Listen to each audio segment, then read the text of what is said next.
माझ्या खोलीतून बाहेर डोकावून पाहिलं. माझा 50 वर्षांचा नोकर किचन मध्ये उभा राहून नाश्ता बनवत होता.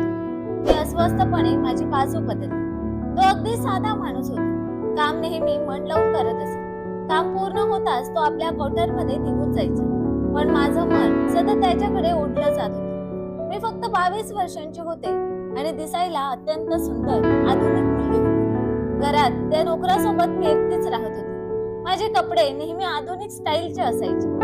जर त्याच्या जागी दुसरा कोणी पुरुष असता तर त्याचं मन कधीच माझ्याकडे ओढलं गेलं असतं. पण हा नोकर मात्र माझ्याकडे नजर देखील टाकत नव्हता आणि हीच गोष्ट मला अधिक अस्वस्थ करत होती. त्यावेळी मी अगदी शॉर्ट कपड्यात होते आणि ते बदलण्याचा मला काहीही त्रास वाटला नाही. त्यामुळे त्याच कपड्यातच मी किचन मध्ये पोहोचले.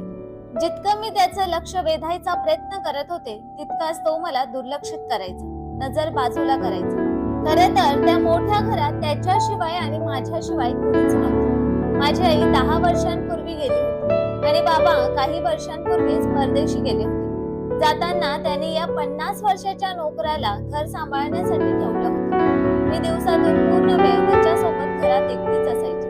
काही वेळ जाऊ लागला तेव्हा मला सतत त्याच्या जवळ ओढलं जात होतं. पण काय मातीचा बनलेला होता देव जाणे.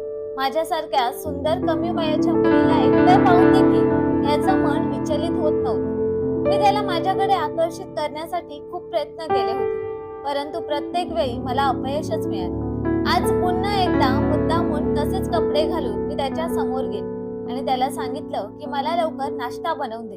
त्याने एक नजर माझ्याकडे टाकली आणि मग लगेचच त्याची नजर खाली गेली. तो म्हणाला, मी तुझ्यासाठीच नाश्ता बनवत होतो. त्याच्या इतक्या साधेपणावर आणि सभ्यपणावर मला खूपच राग आला. अचानकच माझ्या मनात विचार आला की मी नेहमी त्याच्या समोर त्यावेळी जाते जेव्हा तो एखाद्या कामात व्यस्त असतो. त्यामुळे तो मला दुर्लक्षित करतो आणि आपल्या कामात गुंततो. म्हणूनच मला त्याच्या मोकळ्या वेळेत त्याच्या समोर जायला हवं. हा विचार मनात येताच माझ्या चेहऱ्यावर हसू आलं आणि मी त्याला म्हणाले की माझा नाश्ता माझ्या खोलीत आणून दे. माझी तब्येत ठीक नाहीये. माझ्या या शब्दांनी तो थोडा थबकला, कारण जरी आम्ही दोघं त्या घरात एकटेच राहत असलो तरी आजवर तो कधीच माझ्या खोलीत आला नव्हता. बाहेरच थांबायचा. पण आज मी स्वतः त्याला खोलीत बोलावलं होतं. खोलीत जाताना माझ्या मनात विचार आला की शेवटी तो पुरुषच आहे. त्याने कितीही मनाशी ठरवलं तरी माझ्यासारख्या सुंदर मुलीला तो दुर्लक्षित करू शकत नाही. खोलीत जाताच मी सोफ्यावर निर्लज्जपणे बसले. काही वेळानंतर तो खोलीच्या दारावर टकटक करू लागला. मी त्याला म्हणाले की ये, आतमध्ये ये.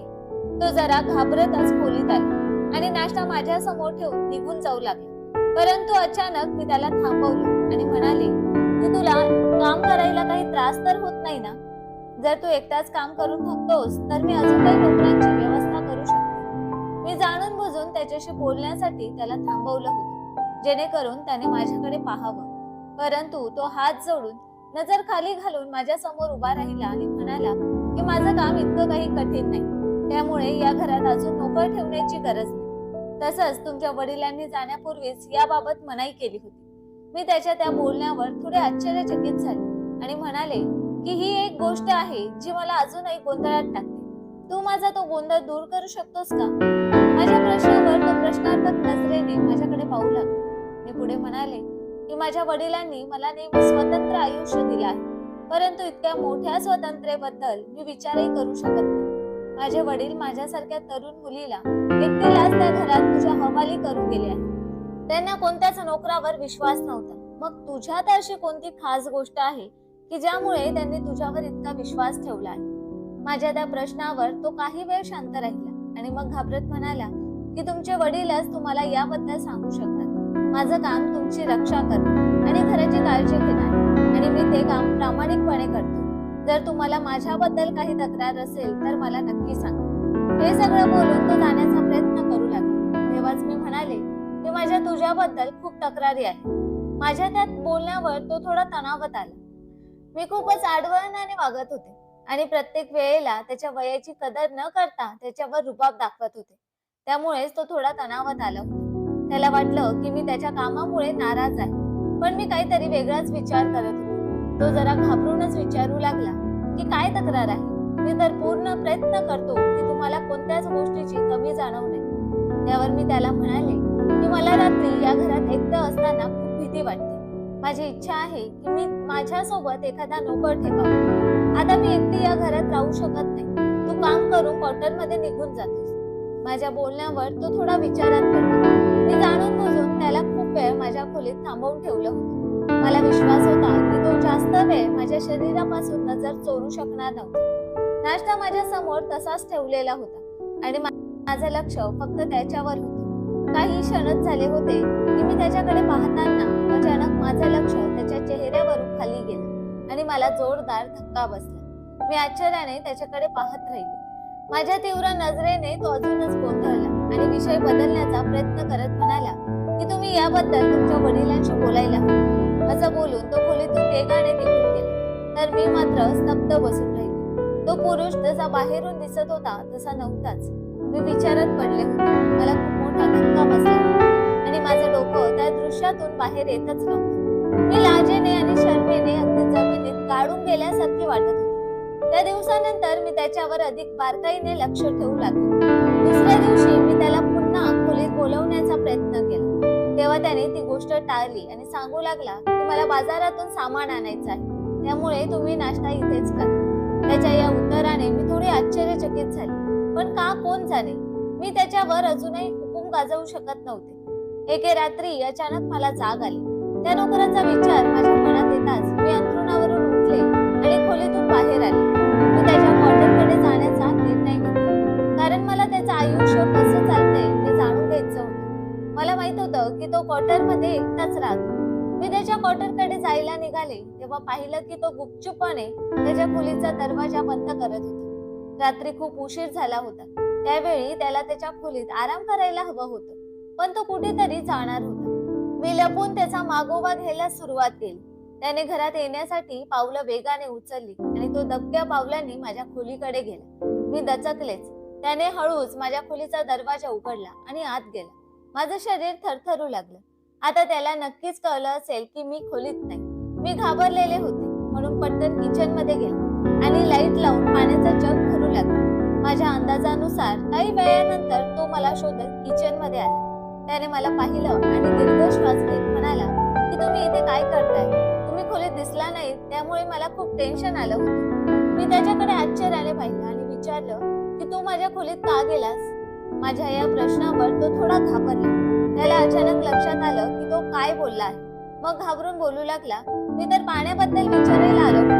मी पाण्याचं जग ठेवायला विसरलो होतो, त्यामुळे विचार केला की तुम्हाला पाण्याची गरज आहे का ते पाहावं. मी त्याच्याकडे आश्चर्याने पाहत होते, कारण मी स्वतःच पाण्याचा बहाणा करत होते. खरं तर माझ्या खोलीत पाणी होतं. आता मला त्याच्यावर संशय येऊ लागला. शांतपणे तो त्याच्या खोलीकडे निघून गेला. मीही माझ्या खोलीत परतले आणि दरवाजा बंद करून खूप वेळ त्याच्याबद्दल विचार करत बसले.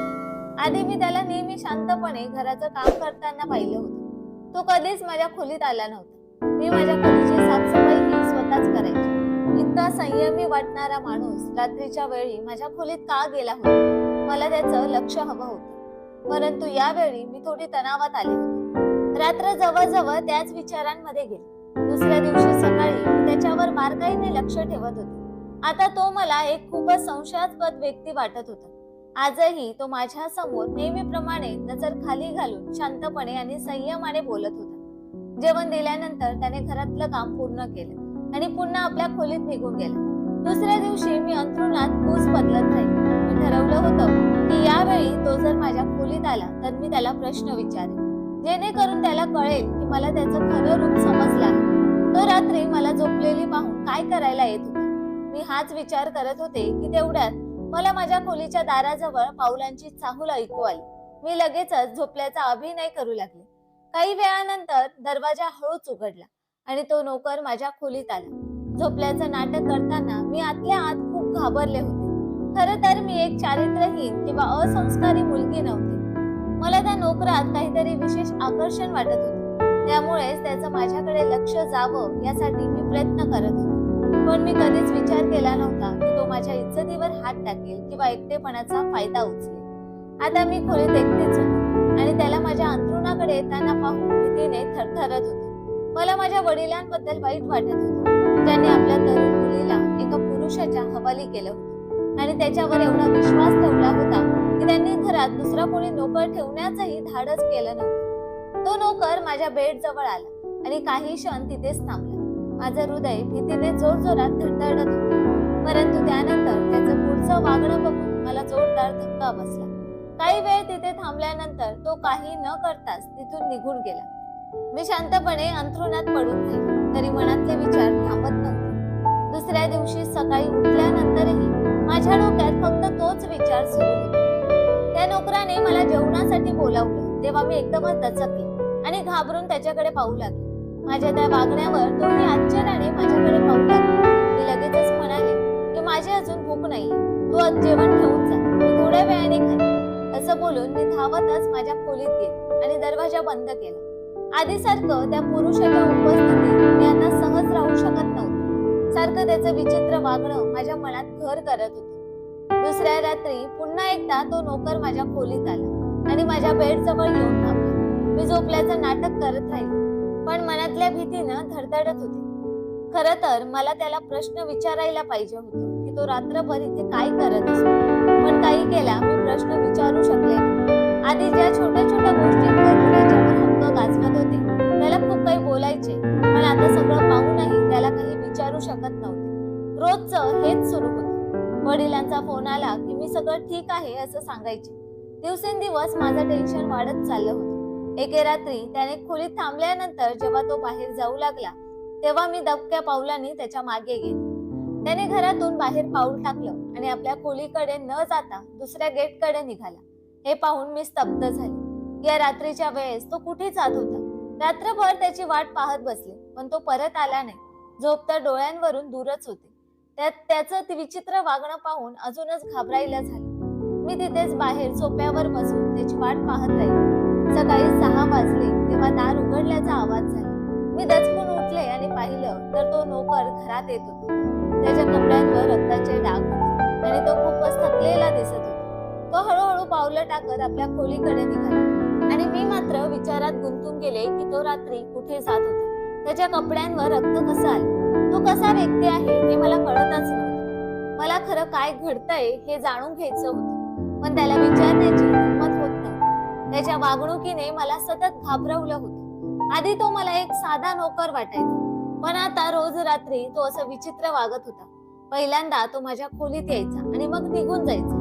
सकाळी 6 वाजता जेव्हा तो परतायचा तेव्हा खूप थकलेला असायचा आणि कपड्यांवर असलेले रक्ताचे डाग पाहून माझी भीती वाढली होती. या सर्व विचारांनी मी हैराण झाले होते. माझ्या आईच्या मृत्यूनंतर माझे वडील माझं खूप प्रेमाने संगोपन करत होते. मला कधी कोणत्याच गोष्टीसाठी नाही म्हटलं नव्हतं, पण त्या नोकराचं असं वागणं पाहून माझं डोकं फुटायची वेळ आली होती. शांतता नाहीशी झाली होती आणि त्यामुळे मी आजारी पडू लागले होते. एके दिवशी वडिलांनी माझ्या तब्येतीबद्दल विचारलं तेव्हा मी रडू लागले आणि सांगितलं की मला इथे अजून नोकर पाहिजे, मी या पुरुषासोबत एकटी राहू शकत नाही. माझे वडील मला समजावत म्हणाले, काही गरीब लोक बहुरूपी असतात, ते बाहेरून काहीतरी वेगळं दिसतात पण आतून त्यांचं खरं रूप वेगळंच असतं. तुझ्या सुरक्षेची मला खूप काळजी आहे. तुझ्या चांगल्या भविष्यासाठी मला इथे यावं लागलं. माझी इच्छा होती की तुला देखील इथे बोलवावं, पण मी ते करू शकत नाही.